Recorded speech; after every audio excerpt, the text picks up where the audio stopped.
3000 قبل مسیح قرار دیا گیا ہے، لیکن بعض مفسرین اور مورخین انہیں حضرت داؤد علیہ السلام کا مصحف بتاتے ہیں۔ اس طرح ان کا زمانہ 1001 قبل مسیح کے لگ بھگ بنتا ہے۔ بہرطور اہل عرب ان کے حالات اور خاندان و نسب سے متعلق اختلاف کے باوجود لقمان یا حکیم لقمان کو ایک مشہور شخصیت تسلیم کرتے ہیں اور صفہ لقمان کے نام سے ان کے حکیمانہ اقوال کو قدر و منزلت کی نگاہ سے دیکھتے ہیں۔ تاریخ قدیم میں لقمان نام کی ایک اور شخصیت کا پتہ چلتا ہے جو عاد ثانیہ میں ایک نیک بادشاہ گزرا ہے اور خاص عرب نژاد ہے۔ ابن جریر، ابن کثیر اور سہیلی جیسے مستند مورخین کی رائے ہے کہ مشہور لقمان حکیم افریقی نسل تھے اور عرب میں ان کی آمد بحیثیت غلام ہوئی تھی۔ ابن کثیر کے بقول لقمان نبی نہیں تھے اور نہ ان پر وحی نازل ہوئی۔ قرآن و حکیم کی کسی صورت میں بھی ایسا کوئی اشارہ موجود نہیں جو لقمان کے نبی یا رسول ہونے پر دلالت کرتا ہو۔ البتہ ابن اسحاق نے وہب بن منبع کی روایت سے حضرت ابن عباس کا یہ قول نقل کیا ہے کہ وہ نبی تھے مگر رسول نہیں تھے، لیکن بیشتر علماء سیر ابن اسحاق کے اس قول سے اتفاق نہیں کرتے۔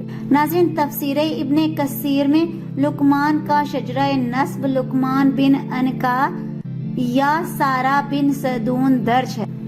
اس کتاب کے مطابق وہ سوڈان کے نوبی قبیلے سے تعلق رکھتے تھے۔ پستہ قد تھا، بھاری بدن تھا، سیاہ رنگ تھا، اونٹ موٹے تھے اور ہاتھ پیر بھدے تھے، مگر وہ بھلا کے نیک، عابد اور زاہد، صاحب حکمت اور دانا تھے۔ اللہ نے انہیں حکمت سے وافر حصہ عطا فرمایا تھا۔ تاریخ ابن کثیر میں حضرت ابن عباس رضی اللہ تعالی عنہ سے منقول ہے کہ لقمان نجاری کا پیشہ کرتے تھے۔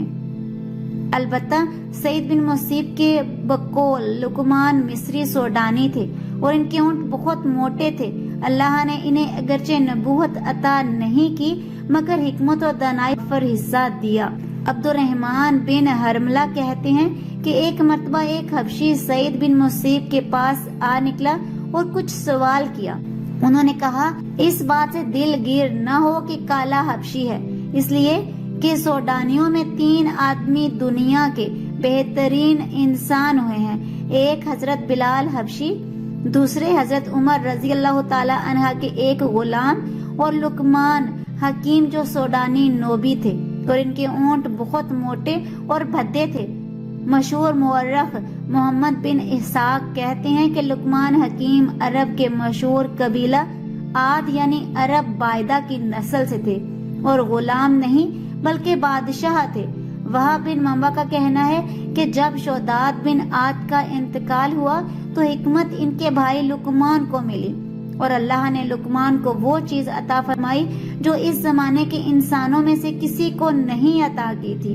اللہ نے اسے 100 انسانوں کے برابر ادراک اور حاسہ عطا فرمایا تھا اور اپنے زمانے کے لوگوں میں سب سے زیادہ طویل قامت تھے۔ اور وہاں بھی یہ بھی کہتے ہیں کہ لقمان بن عاد کا نسب ملتات بن سلک بن وائل بن حمیر تھا اور وہ نبی تھے لیکن رسول نہیں۔ الارض قرآن کے مصنف بھی یہی دعویٰ کرتے ہیں کہ لقمان حکیم اور لقمان بادشاہ ایک ہی شخصیت ہے اور وہ عاد ثانیہ کے نیک بادشاہوں میں اور بہت بڑے حکیم اور دانا تھے، اور عرب میں لقمان کے نام سے جو صیغہ منسوب تھا وہ انہی لقمان عاد کا ہے۔ وہب بن منبع کی روایت ہے کہ جب شداد بن عاد کا انتقال ہوا تو حکومت اس کے بھائی لقمان بن عاد کو ملی۔ لقمان کو 100 آدمیوں کے برابر حاسہ ادراک عطا ہوا تھا اور اپنے زمانے میں سب سے زیادہ طویل القامت تھے۔ وہب نے یہ بھی روایت کی ہے کہ عبداللہ بن عباس فرماتے ہیں کہ ان کا نسب لقمان بن عاد بن الملتات بن السلسک بن وائل بن حمیر ہے۔ بر صغیر کے مشہور محقق سید سلمان ندوی ارض القرآن میں لکھتے ہیں کہ لقمان بن عادی لقمان حکیم تھے اور عرب نسات تھے. ان کے عرب ہونے کے بارے میں سید صاحب ایک زمانہ جاہلیت کے شاعر سلمی بن ربیہ کے اشعار سے استشہاد کرتے ہیں، جن کا ترجمہ میں آپ کو بیان کر دیتی ہوں. ناظرین، جس کا ترجمہ یہ ہے کہ جو حوادث زمانے نے قبیلہ تسم اور اس کے بعض زاجون شاہ یمن، اہل جاش و حرب اور قبیلہ لقمان کو مٹا دیا، وہ کہتے ہیں کہ اس سے ظاہر ہوتا ہے کہ لقمان عرب تھے، اور یہ باتیں لقمان بن عاد پر صادق آتی ہیں.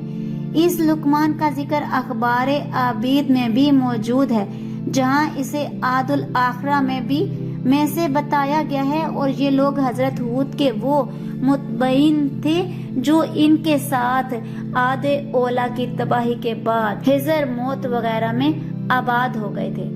ناظرین، اب بات کرتے ہیں نسل کے بارے میں.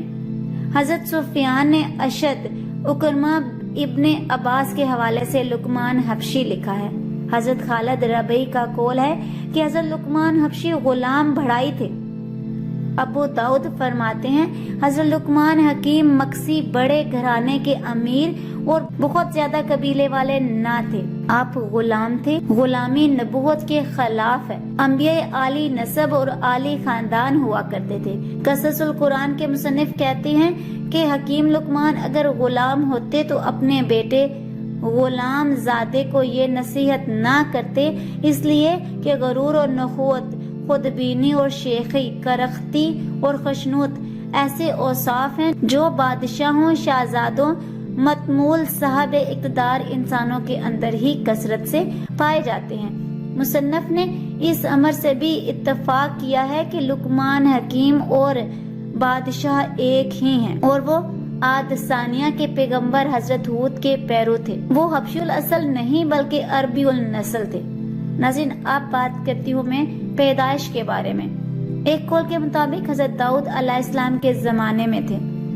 تاریخ المسعودی میں لکھا ہے حضرت داؤد علیہ السلام زمانے میں مدین اور اہلیہ میں لقمان حکیم بھی تھا. حضرت داؤد علیہ السلام کی حکومت کے چوتھے عشرے میں پیدا ہوئے تھے. حضرت داؤد علیہ السلام نے بنی اسرائیل پر 40 سال حکومت کی. 100 سال کی عمر یعنی 963 قبل مسیح میں فوت ہوئے. اس سے ثابت ہوتا ہے کہ حضرت لقمان حکیم 970 قبل مسیح میں پیدا ہوئے.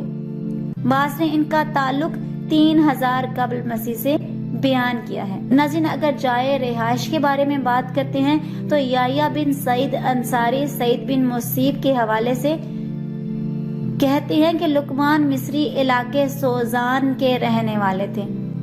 سعید بن مصیب کے حوالے سے ہی ملتا ہے. حضرت لقمان حکیم جو حبشے کے نوبہ تھے. نوبہ اس علاقے کا نام ہے جو مصر کے جنوب اور سوڈان کے شمال میں واقع ہے. بعض کے نزدیک ان کا تعلق مدین اور اہلیہ یعنی جو موجودہ عقبہ سے تھا. اسی وجہ سے ان کی زبان عربی تھی اور ان کی حکومت عرب میں شامل ہوئی. بعض علماء مثلاً علامہ سحری نے یہ بھی تصریح کی ہے کہ لقمان حکیم اور لقمان بن عاد 2 الگ الگ اشخاص ہیں. ان کو ایک شخصیت قرار دینا درست نہیں. آج کی اس ویڈیو میں اتنا ہی. اگر آپ کو میری ویڈیو اچھی لگی ہو تو لائک اور شیئر کیجیے گا، اور اگر میرے چینل پر نہیں ہو تو سبسکرائب کر لیں. ساتھ والے بیل کے آئیکن کو کلک کر لیجیے گا تاکہ میری ہر نئی آنے والی ویڈیو کی اپڈیٹ آپ تک پہنچتی رہے. اپنی دعاؤں میں یاد رکھیے گا. ملتے ہیں اگلے ویڈیو میں. تب تک کے لیے اللہ حافظ.